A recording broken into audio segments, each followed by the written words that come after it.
Replacing the catalytic converter on a Murano?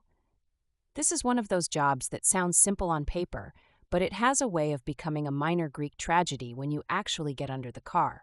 Rusted bolts, cramped spaces, and all sorts of why me moments. First things first, let's talk about the pain everyone feels. It's almost always those stubborn seized bolts. Years of heat and rain in Oregon or anywhere else turn those things into cement. I basically expect to break at least one exhaust manifold stud every time. You'll want to get that Murano safely elevated.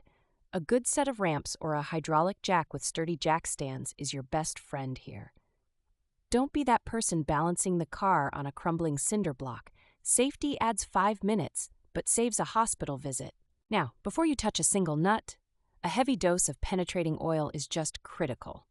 Spray the bolts liberally, let it soak for a while, and then go grab coffee or doom scroll Reddit for 20 minutes while the miracle works. Don't skip this. The difference is night and day. Get under there with a metric socket set and start gingerly loosening the bolts at the flanges. Here's where the cursing usually starts. I don't know what Nissan was thinking, but you basically have to be a yoga master with steel hands to reach some of these. If you snap a bolt, and you probably will, you're looking at drilling and retapping. Yes, it's as annoying as it sounds. I've had afternoons where one snapped bolt turned a 2-hour job into a 6-hour odyssey. Seriously, it happens to the best of us. When the old catalytic converter is finally off, take a moment to admire the honeycomb inside. If your Murano's been down on power or getting that check engine light, it's probably clogged. No magic fix here. Swapping it out is step 1 to a happier legal exhaust.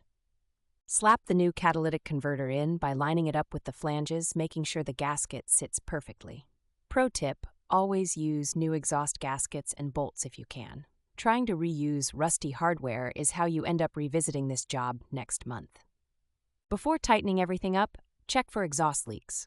I like to loosely fit the bolts, start the engine, and listen for that telltale sputter around the joints. Nothing is more annoying than successfully finishing, only to fail a smog test a week later. Once you're satisfied with the fit, torque those bolts properly. Good and tight is not a specific number.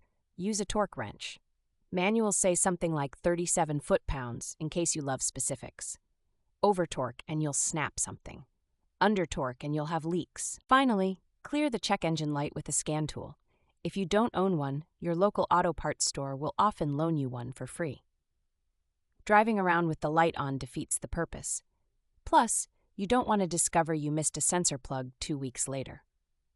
Replacing the Murano's catalytic converter is a royal pain for anyone without a lift, but it's doable and will save you upwards of $800 in labor costs.